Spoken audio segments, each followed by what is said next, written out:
All will be necessary, as we can make do with one temporarily. The Sori, no longer Sora, who has not been glad since the Thule replaced it, is now in your kitchen. It comes." A woman came in and stood quietly in front of the two men, the wafted air carrying from her clear, smooth skin a faint but unmistakable fragrance of Idaho mountain syringa. She was radiantly happy. Her bright, deep green eyes went from man to man. "You wish, sirs, to give me your orders verbally? And yes, you may order fresh, whole, not canned, hen's eggs." "I certainly will then. I haven't had a fried egg since we left Terra." "But," Larry said, "you aren't sorry." "Oh, but I am, sir." Carnes had been staring her, eyes popping. "Holy St. Patrick. Talk about simulation, Jarve. They made her over into Lawrence's innocent, exactly to 20 decibels." "You're so right." Hilton's eyes went, half a dozen times, from the form of flesh to the painting and back. "That must have been a terrific job." "Oh, no. It was quite simple, really," Sori said.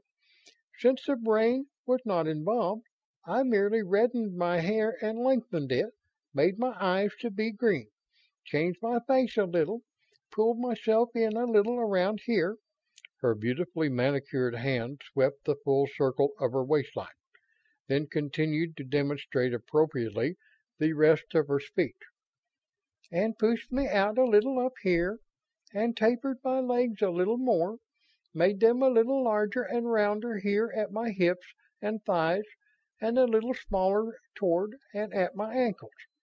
Oh, yes, and made my feet and hands a little smaller. That's all. I thought that Dr. Carnes would like me a little better this way."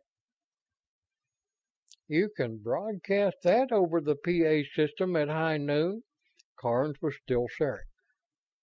"That's all, she says, but you didn't have time to." "Oh, I did it day before yesterday, as soon as Javi materialized the innocent, and I knew it to be your favorite art." "But damn it, we hadn't even thought of having you here then." "But I had, sir. I fully intended to serve, one way or another, in this, your home. But of course I had no idea I would ever have such an honor as actually waiting on you at your table. Will you please give me your orders, sirs, besides the eggs? You wish the eggs fried in butter, 3 of them apiece, and sunny side up." "Uh-huh, with ham," Hilton said. "I'll start with a jumbo shrimp cocktail, horseradish and ketchup sauce, heavy on the horseradish." "Same for me," Carnes said, "but only half as much horseradish." "And for the rest of it," Hilton went on, "hashed brown potatoes and buttered toast, plenty of extra butter, strong coffee from first to last, whipping cream and sugar on the side. For dessert, apple pie a la mode." "You make me drool, Chief. Play that for me, please. Innocent all the way." "Oh, you, personally, yourself, sir, renaming me innocent?" "If you'll sit still for it, yes." "That is an incredible honor, sir. Simply unbelievable. I thank you. I thank you." Radiating happiness, she dashed away toward the kitchen. When the two men were full of food, they strolled over to a davenport facing the fire. As they sat down, Innocent entered the room, carrying a tall, dewy mint julep on a tray. She was followed by another female figure bearing a bottle of a bigger arnac and the appurtenances which are its due, and at the first full sight of that figure, Hilton stopped breathing for 15 seconds. Her hair was very thick, immensely black and long, cut squarely off just below the lowest points of her shoulder blades. Heavy brows and long lashes. Eyes, too, were all intensely, vividly black. Her skin was tanned to a deep and glowing almost but not quite brown. "Murchison's Dark Lady," Hilton gasped. "Larry, you... we've... I've got that painting here." "Oh, yes, sir." The newcomer spoke before Larry could. "At the other end, your part of the room. You will look now, sir, please." Her voice was low, rich, and as smooth as cream. Putting her tray down carefully on the end table, she led him toward the other fireplace, past the piano, past the tri-dye pit, past a towering grillwork holding art treasures by the score. Over to the left, against the wall, there was a big, businesslike desk. On the wall over the desk hung the painting, a copy of which had been in Hilton's room for over 8 years. He stared at it for at least a minute. He glanced around, at the other priceless duplicates so prodigally present, at his own guns arrayed above the mantel and on each side of the fireplace. Then, without a word, he started back to join Carnes.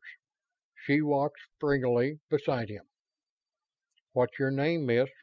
he asked finally. "I haven't earned any as yet, sir. My number is..." "Never mind that. Your name is Dark Lady." "Oh, thank you, sir. That is truly wonderful." And Dark Lady sat cross-legged on the rug at Hilton's feet and busying herself with the aesthetic rites of old Avignon. Hilton took a deep inhalation and a small sip, then stared at Carnes. Carnes, over the rim of his glass, stared back. "I can see where this would be habit forming," Hilton said, "and very deadly. Extremely deadly." "Every wish granted, surrounded by all this." Carnes swept his arm through 3/4 of a circle. "Waited on hand and foot by powerful men and by the materializations of the dreams of the greatest, finest artists who ever lived. Fatal. I don't know. My solid hope is that we never have to find out. And when you add in Innocent and Dark Lady, they look to be about 17. But the thought that they're older than the hills of Rome and powered by everlasting atomic engines." He broke off suddenly and blushed. "Excuse me, please, girls. I know better than to talk about people that way, right in front of them. I really do." "Do you really think we're people?" Innocent and Dark Lady squealed as one. That set Hilton back onto his heels. "I don't know. I've wondered. Are you?" Both girls, silent, looked at Larry. "We don't know either," Larry said. "At first, of course, there were crude, non-thinking machines. But when the Guide attained its present status, the Masters themselves could not agree. They divided about half and half on the point. They never did settle it any closer than that." "I certainly won't try to, then. But for my money, you are people," Hilton said, and Carnes agreed. That, of course, touched off a near riot of joy, after which the two men made an inch-by-inch study of their tremendous living room. Then, long after bedtime, Larry and Dark Lady escorted Hilton to his bedroom. "Do you mind, sir, if we sleep on the floor at the sides of your bed?" Larry asked. "Or must we go out into the hall?" "Sleep? I didn't know you could sleep." "It is not essential. However, when round-the-clock work is not necessary, and we have opportunity to sleep near a human being, we derive a great deal of pleasure and satisfaction from it. You see, sir, we also serve during sleep." "Okay, I'll try anything once. Sleep wherever you please." Hilton began to peel, But before he had his shirt off, both Larry and Dark Lady were stretched out flat, sound asleep.